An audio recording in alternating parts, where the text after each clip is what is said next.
دھوکہ۔ ایک بات ہمیشہ زندگی بھر یاد رکھنا، کسی کو دھوکہ نہ دینا۔ دھوکے میں بڑی جان ہوتی ہے، یہ کبھی نہیں مرتا، گھوم کر ایک دن واپس آپ کے پاس ہی پہنچ جاتا ہے، کیونکہ اس کو اپنے ٹھکانے سے بہت محبت ہوتی ہے۔ بہت سخت جان ہوتا ہے یہ دھوکہ، پلٹ کر آتا ضرور ہے۔ ایک سوال، اشفاق احمد لکھتے ہیں، ایک سوال نے مجھے بہت پریشان کیا۔ سوال تھا، مومن اور مسلم میں کیا فرق ہے؟ بہت سے لوگوں سے پوچھا مگر کسی کے جواب سے تسلی نہیں ہوئی۔ ایک دفعہ گاؤں سے گزر رہا تھا، دیکھا ایک بابا گنے کاٹ رہا ہے۔ نہ جانے کیوں دل میں خیال آیا ان سے یہ سوال پوچھ لوں۔ میں نے بابا جی کو سلام کیا اور اجازت لے کر سوال پوچھا۔ بابا جی تھوڑی دیر میری طرف دیکھتے رہے اور جواب دیا، مسلمان وہ ہے جو اللہ کو مانتا ہے اور مومن وہ ہے جو اللہ کی مانتا ہے۔ یہ ٹھیک ہے تم ایک گلاب نہیں بن سکتے، مگر اس کا یہ مطلب تو نہیں کہ تم کانٹا بن جاؤ۔ یہاں ایک راز کی بات ہے اور وہ میں تمہیں بتا ہی دیتا ہوں کہ جو شخص کانٹا نہیں بنتا وہ بالآخر گلاب بن جاتا ہے۔ جب آپ دوسروں کے لیے مشکلات کھڑی کرنا چھوڑ دیتے ہیں، دوسروں کی راہ میں روڑے اٹکانا چھوڑ دیتے ہیں، تو اللہ پاک آپ کو بہت اچھا انسان بنا دیتے ہیں، آپ میں بہت سی اچھی تبدیلیاں لاتے ہیں۔ کتنا خوبصورت احساس ہے کہ ہم اللہ تعالیٰ سے اپنے دل کی بات کرتے ہیں اور وہ سب کچھ پہلے سے جانتا ہے، لیکن پھر بھی وہ ہمیں سننا چاہتا ہے۔ اس لیے ہمیں چاہیے کہ ہم اللہ پاک سے دعا کرتے رہا کریں۔ یہ دعا انسان اور اللہ کے تعالیٰ کے بیچ میں ایک رابطہ پیدا کرتی ہے۔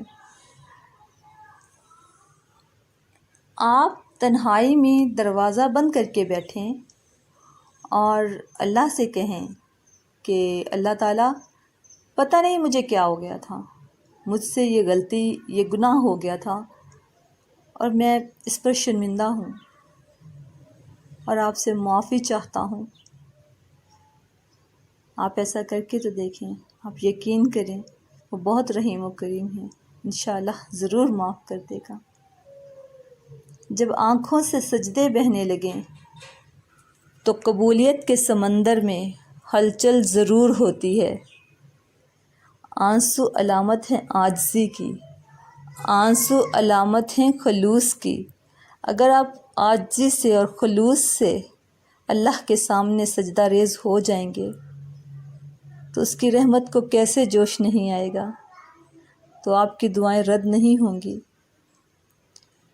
اچھی بات تو سب کو اچھی لگتی ہے، لیکن جب تمہیں کسی کی بری بات بھی بری نہ لگے تو سمجھ لینا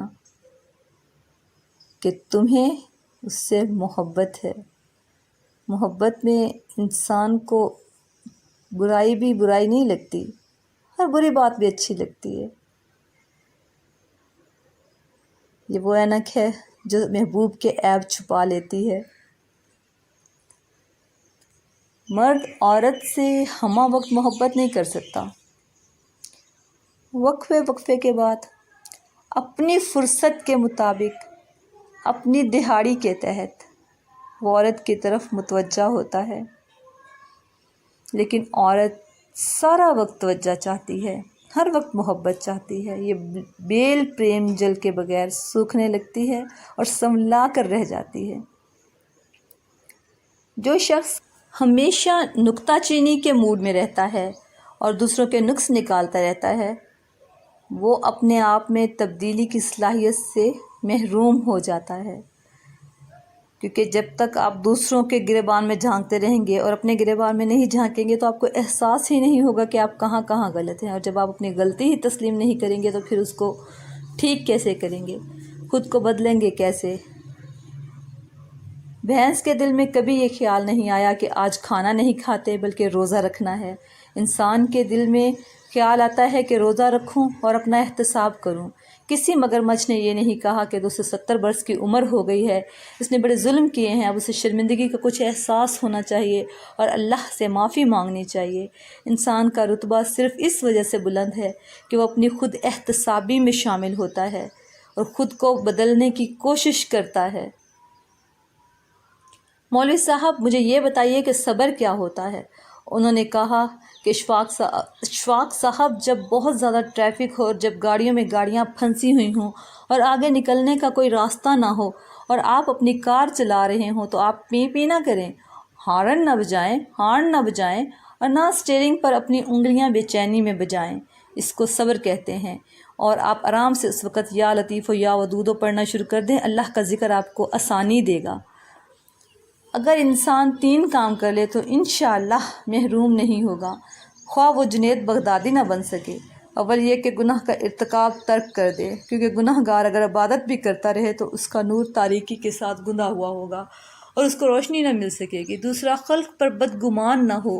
اور تیسرے، جب بھی فرصت ملے تھوڑا بہت اللہ کا ذکر کر لیا کرے۔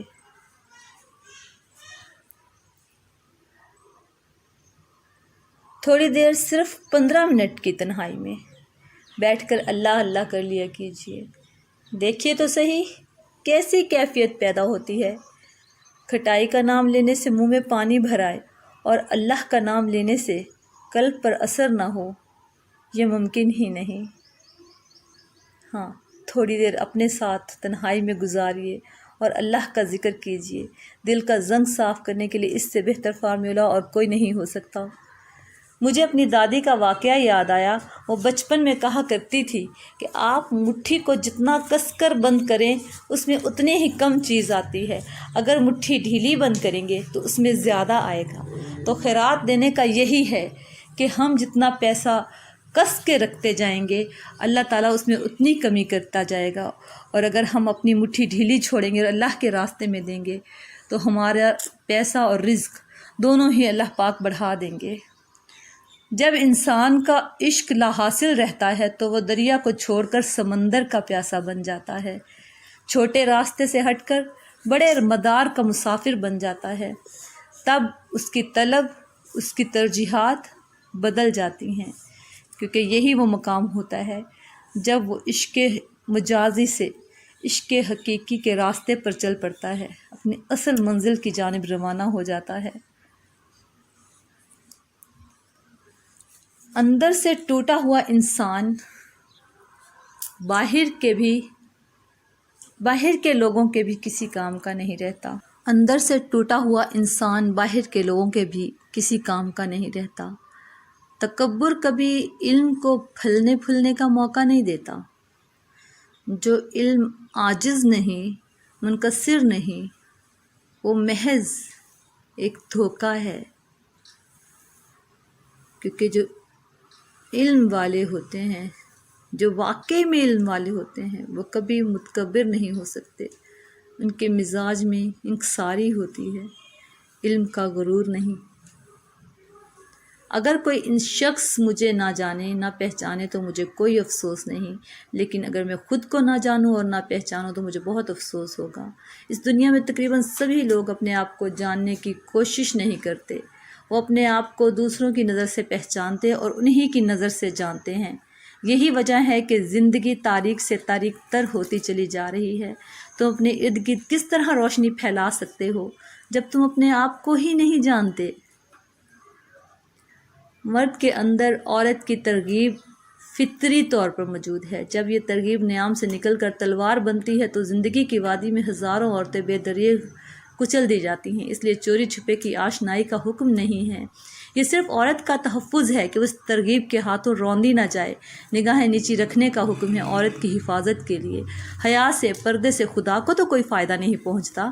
مرد بھی بیزار ہوتا ہے حیادار عورت سے، لیکن عورت محفوظ رہتی ہے۔